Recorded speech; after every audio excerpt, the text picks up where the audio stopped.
Math, again, in 4th and 5th grade were weaker. 6th grade had a dynamic increase. I have to take the blame for some of this. I'm a reading language arts person. I'm not as math oriented, and so we pushed for reading language arts more than we did for math in the past, and we did that with our instructional coaches across the board. And so this year we have an instructional coach who is more math oriented, so I feel very strongly that that's going to also help improve. And we have seen some growth and movement in those classrooms at Harper McCon with math, because they are differentiating in those classrooms and the kids are doing well above and beyond, and they're being pushed to do more than just what they're. When Kristen talks about differentiating, we have, and it's not perfect yet, but we have more and more teachers that are going in and they're doing a pre-test with those students. If the students know that objective and they do very well on the pre-test, there's no reason for that child to spend a week going back over that skill. That child is giving work that will accelerate it. Like the 6th grade math students at McCon, if they're doing well on the 6th grade skill at the beginning of the week, they go on and they do some pre-algebra. They're given pre-algebra that the teacher gives them, they work on that. The teacher helps them with that. So they aren't just wasting time waiting for others to catch up. And the children are very, very excited because they know they're being challenged. They've also implemented a boost block, which is about a 30-minute period of time where they take the children and divide them up by the different objectives as to where their weaknesses are, their strengths, and that changes weekly. They will pre-test, give some extra help for those children who need it, and those groups are very fluid. They change on a weekly basis because it's what the child needs specifically.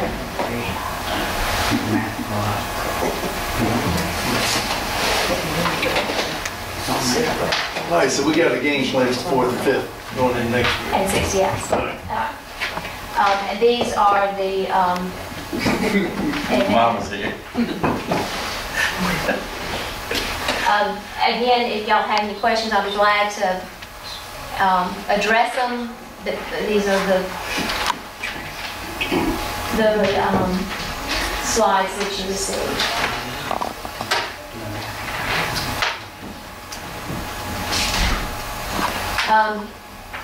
Demographics, again, the same issues with the disabled and the black students. We do need to address that. We do feel like we are addressing that with breaking it down into the 3 teachers as opposed to 9 teachers, that we can focus, that those 3 teachers are expecting the same amount of rigor from everybody. And then again with the boost blocks to be able to target anybody that needs the extra help. We've been meeting with Ms. Lord about getting some adjustments to our special ed at Harper McCon so that we can get some extra help in that area as well. So theoretically, in those areas where we see those tremendous gaps, i.e. in blacks compared to whites, etc., that we should see some changes next year. We are Very helpful.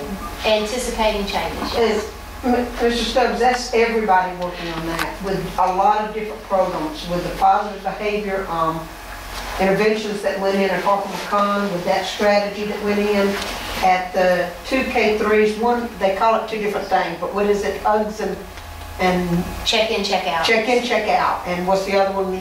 Hugs is Hugs. And that's where those children that we have trouble getting to school, or we have children that are having trouble, they're assigned a teacher mentor who checks up on them every day and makes sure they come to make them understand how important it is. And that's having some good positive effects. And a lot of times children need that boost that somebody cares to get them there. Everybody in this district is working with high school, trying to get them to stay in school.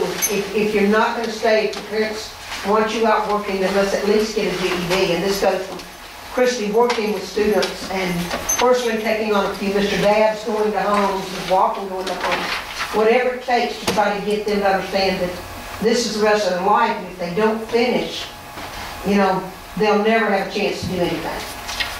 So there's a lot going on there. Teachers and administrators and everybody taking on responsibility, trying to keep up with each child. And some of those issues were addressed with the dropout prevention plan that was in the last board. I mean, those are just the pieces and parts for it to first embrace the whole child and the whole family. The counselors play an enormous role in trying to get them as much services and help and those types of things as well. Sixth grade, do see that sixth grade math has closed that gap, or is closing that gap, and it's all about expectations, and we are very expressing to everyone that these expectations are there. We want that. There are no excuses. We need to have those expectations. These are, I want to go back, sorry, to the 7th and 8th grade, because I didn't address those. 7th and 8th grade, we saw good gains in both language arts and in math. Now, 7th grade math was a little bit more stagnant than the others, but for the most part, all of them had good gains. And when we go down to the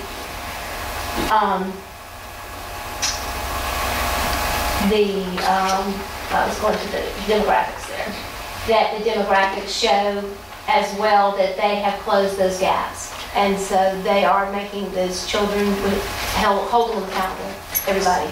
Because this is very interesting in that, I looked at these last night very closely, and I can see at the 7th, and we haven't even went to the 8th grade slide yet, but it appears that at the 7th grade and the 8th grade, the gaps are much narrower. And as you can see here in both language art and math, which so what are you doing in those classes that are not occurring at the 4th, 5th, 6th grade level?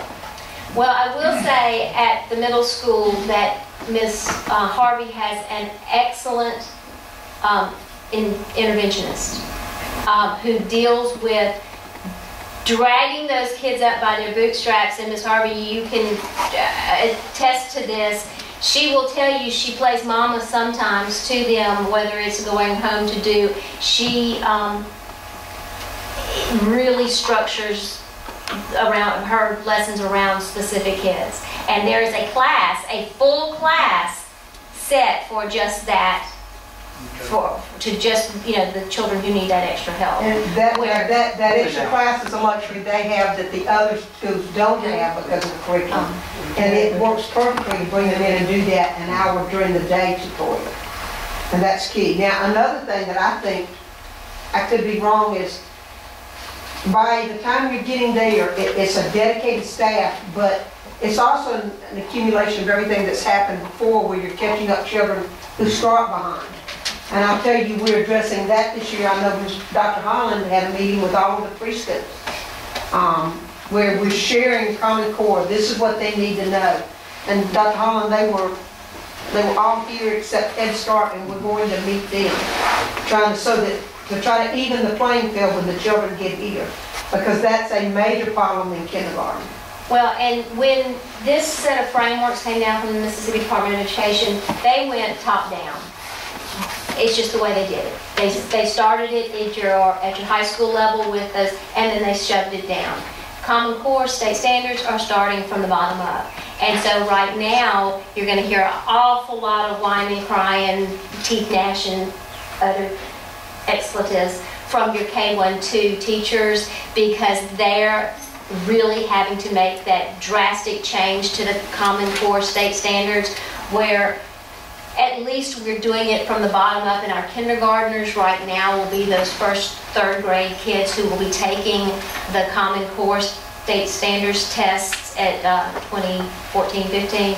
So we did this kind of in a backward shift. So the children in 7th and 8th grade have had 4th, 5th, 6th grade training in the frameworks, where your K-1, 2, it didn't start as fervently down there. But, and then the other piece to that is that when you get to 7th and 8th grade, the number of new objectives are not quite as many, okay?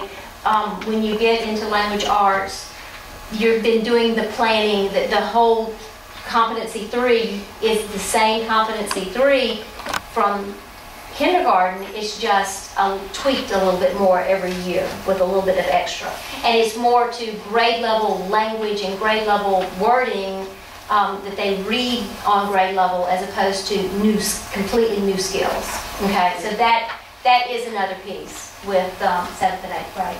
But as you see, that they're doing a fabulous job of bringing everybody to the point where they're going to hopefully be successful when we hit those high school high stakes tests, because they have to pass those straight away. All right.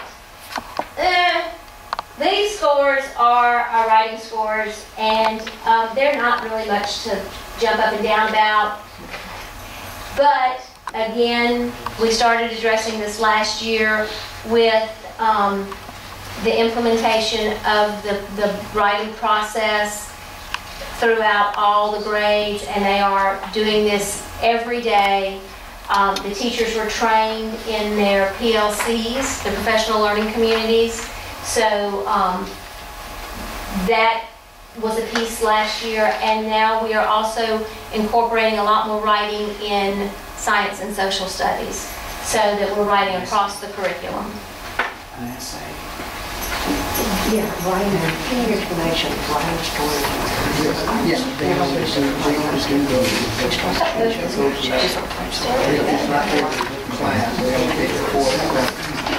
The state averages for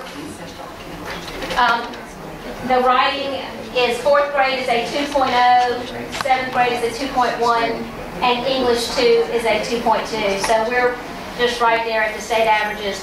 We're hoping that this improves because of what we've implemented. Okay? All right, now this is the good news. 5th grade science and 8th grade science. 5th and 8th grade science, this was a new test. This is the new, more rigorous science test, and both of them had good gains. They had great gains as far as I'm concerned. And I put this in your paper, and I have to say it out loud here. The 8th grade science teachers who are at the middle school, Kim Demetz and Amy Ladner, their class average, out of 93 kids in one and 80-something kids in the other, were advanced. So you talk about have high expectations. They demand, and they do. They also do not teach out of a textbook. And that is a mindset and a trend that we have to move toward. These objectives that are coming down from the state and the Common Core objectives cannot be taught from a textbook. We have to dig the information out, and those two teachers are, besides being dynamic teachers and engaging their children, they also dig and hunt and look for stuff. So I'm getting ready to, I've talked with them, but I'm also getting ready to get them to kind of give some of their tricks of the trade to the high school, because we've really got to get the high school on board with this. Because there's no reason that our 8th grade is leading the state in their science scores, and our high school kind of bottoms out. Because it's the same children, once they get there. Any questions about science? And that's one of those pleasant